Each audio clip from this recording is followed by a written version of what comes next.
साधु का श्राप कुछ लग गया उन साधु का, और पूरा जो है भानगढ़ वीरान हो गया। जी हाँ। पायल की छन-छन की बच्चे रो रहे हैं, तो वो पत्थर जी जैसे ही वो पत्थर का सोचो, वो पत्थर उसकी तरफ आते हुए उसके ऊपर मतलब जी पूरी तरीके से उसको दबा दिए पत्थर ने, तांत्रिक को।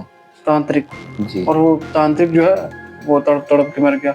वहां पर जब सूर्यास्त के बाद कोई गया भी तो वो उल्टे पैर वापस आ गया।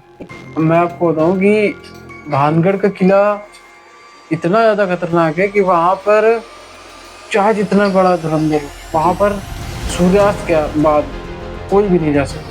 जय श्री राम दोस्तों, मैं शिवान शुक्ला। जय श्री राम, मैं करता वाजपेयी। दोस्तों, हम आपके सामने फिर से एक नया हॉरर पॉडकास्ट लेकर, और आज हम लोगों को हॉरर पॉडकास्ट में नई कहानियां और किस्से सुनाने वाले हैं करतब भैया। तो भैया, आज की पॉडकास्ट में आपके पास क्या कहानी किस्सा है नया हॉरर?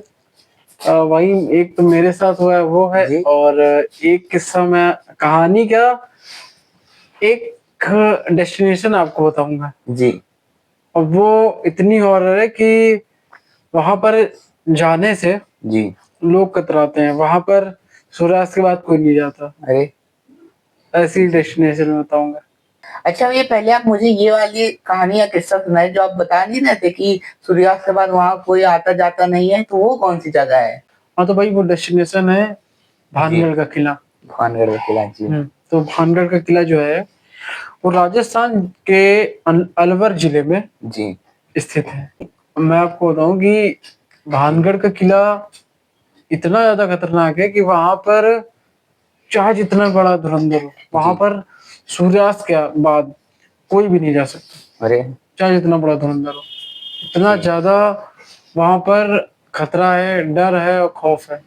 भाई मैं आपको जी बताऊं कि वो भानगढ़ का किला, वहां पर कई लोगों ने रिपोर्टिंग करने का प्रयास किया, वहां पर जाने का प्रयास किया, जी। लेकिन वहां पर जब सूर्यास्त के बाद कोई गया भी तो वो उल्टे पैर वापस आ गया, अरे, क्योंकि उसको ऐसी ऐसी आवाजें सुनाई दी।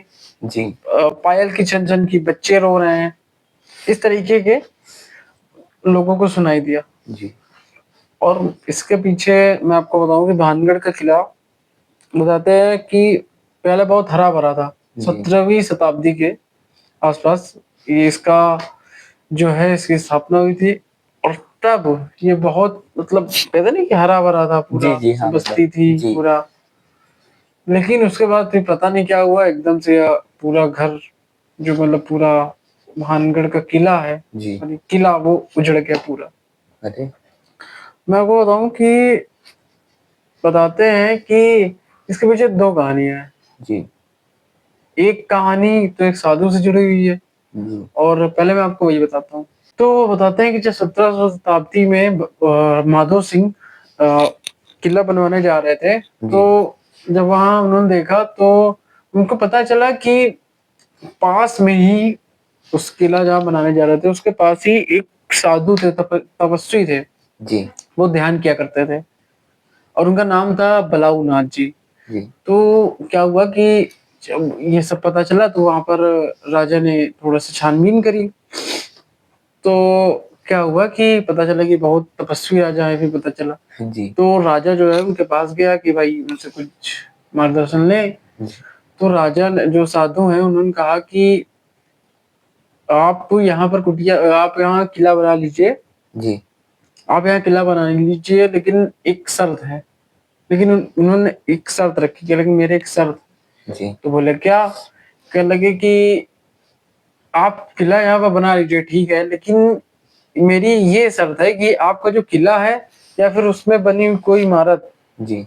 उसकी छाया यानी कि मेरे घर से ऊंची ना हो।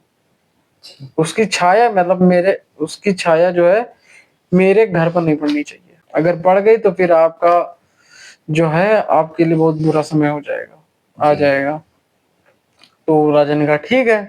तो राजा ने अपना किला बनाया उस तरीके का जैसे कि शर्त रखी गई थी जी जी। वैसे बलाउनाथ जी द्वारा। लेकिन हुआ क्या कि उसके बाद उनके एक पोते थे जी अंबर सिंह। वो जब हुए पोते जो उनके थे अंबर सिंह, वो जब उनके पास मतलब शक्ति आई, राजपाट मिला उनको, तो उन्होंने क्या किया, उस शर्त को याद नहीं रखा जी और अपना जो किला है वो ऊपर बना दिया, जी। काफी ऊपर कर लिया।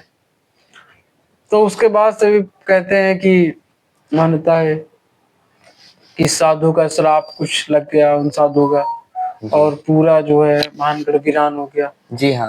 तो वही दूसरी कहानी है एक तांत्रिक से रिलेटेड। जी। एक तांत्रिक रहता था भानगढ़ के किले की वो जो एरिया था, और एक वहां की राजकुमारी थी रत्नावती। जी। तो क्या हुआ कि एक दिन रत्नावती बाजार गई थी किसी काम से, और वो तांत्रिक जो था वो भी मतलब वहां था, बाजार में उपस्थित था। तांत्रिक की नजर राजकुमारी पे पड़ी। जी। तांत्रिक था, मतलब उसके मन में उसको अच्छी लग गई, तो उसने मतलब उसको बस में करने का सोचा। जी। और क्या हुआ कि वो राजकुमारी इत्र खरीद रही थी, तो तांत्रिक ने इत्र को पोषण में बदल दिया। पोषण एक जादुई वो होता है, एक तरीके से जादुई इत्र ही मान लीजिए, किसी को अपनी ओर आकर्षित करने के लिए लगाया जाता है। तो उसने सोचा कि अगर मैं इसको पोषण में बदल दूंगा तो ये मेरे ऊपर मतलब आकर्षित हो जाएगी। जी। लेकिन हुआ उल्टा, राजकुमारी को पता चल गया कि उसने तांत्रिक को देख लिया था, तो उसने इत्र को एक पत्थर पे फेंक दिया। जी। इत्र को जैसे ही पत्थर पे फेंका, तो भाई इत्र तो अपना काम करेगा वो पोषण। जी।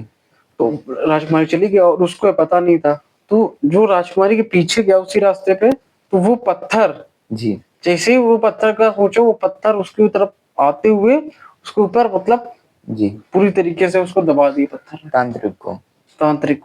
जी। और वो तांत्रिक जो है वो तड़प तड़प के मर गया। तो उसने श्राप दिया कि भानगढ़ कभी भी आबाद नहीं होगा, और भानगढ़ हमेशा ऐसे ही सुनसान वीरान हो जाएगा एक दिन। वही हुआ। बाद में मुगल आए, मुगल की सेना आई और उस पूरे भानगढ़ पे कब्जा किया, राजकुमारी को मारा, राजा सबको मारा, वहां की जो प्रजा थी उसको सबको मार दिया। जी। तब से वहां की जो बताते हैं कि औरतों बच्चों की आत्माएं, सबकी आत्माएं, जितने लोग थे वहां पे सबकी आत्माएं भटक रही हैं, और वही सब उन्हीं सबकी जो है आवाज आती है। अच्छा भैया, आपने मुझे और दर्शकों को भानगढ़ के किले के बारे में बताया कि वो भूतिया कैसे बना, और आप मुझे बता रहे थे कि आपके पास एक और किस्सा या कहानी है जो आपके साथ घटित हुई है वास्तव में, तो आप मुझे वो सुनाइए।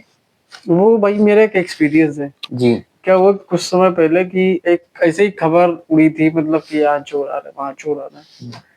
तो हम लोग जो थे अपने मोहल्ले में बस्ती में बैठते थे, अपने घरों के पास, मोहल्ले के जितने भी लोग थे टाइमिंग के हिसाब से। तो क्या होता था कि हम लोग आराम से बैठते थे, आसपास के लोग मतलब घर से महिलाएं चाय लेके आती थी, और रात भर हम लोग मतलब बैठे थे सुबह 4 बजे तक। तो क्या होता था कि 2 बजे तक तो कुछ ना हो, लेकिन 2:30 से 2:40 के बीच अचानक से, नहीं जो लोहे का गेट होता है और उसका ताला बंद करते हैं, लॉक करते हैं, खट खट खट खट की आवाज आती है। खट खट खट। हाँ, वैसी आवाज है, लेकिन वो पता ना चले कहाँ से आए। और ये समझिए कि 2:30 बजे रात में कौन आएगा, और आएगा तो हम लोग के आस पास मतलब दिखेगा हम लोग को आते हुए, और आवाज बहुत पास से आती थी, ऐसे भी नहीं कि दूर से आ रही हो। तो हम लोगों ने काफी इधर उधर देखा, और हाँ एक चीज और थी कि जब वो खटखट की आवाज आती थी उसके बाद एक आवाज और आती थी, खोलो आके। कभी कभी हम लोगों को ये भी सुनाई देती थी 1-2 बार, और लेकिन पता ना चला कौन। हम लोगों ने काफी छानबीन करी सारी चीजें, कुछ पता ही नहीं चला। अभी तक वो रहस्य है, मतलब अभी तक भी वो पता नहीं चल पाया, कि अभी तक पता नहीं चला कि कौन था। अभी तक भी उसका एक रहस्य ही है कि कहाँ से आवाज आती थी, कहाँ से आवाज आती थी, कहाँ से ये दरवाजा, और कौन बोलता था। तो दर्शकों, आज कर्तव्य भैया ने हमें 2 किस्से सुनाए। एक तो भानगढ़ के रिलेटेड था कि भानगढ़ इतना भूतिया और डरावना कैसे बन गया किला, और एक उन्होंने अपने खुद के एक्सपीरियंस वाली सुनाई जो उनके साथ वास्तव में घटित हुआ था, जो उनको मतलब आवाज की उन्होंने बताई वो सुनाए उन्होंने हमें। तो दोस्तों, अगर आप लोगों को हमारा हॉरर पॉडकास्ट पसंद आया हो तो वीडियो को लाइक करिएगा, चैनल को सब्सक्राइब करिएगा, बने रहिएगा इन्फॉर्मेटिव टास्क पर। तब तक के लिए जय श्री राम दोस्तों।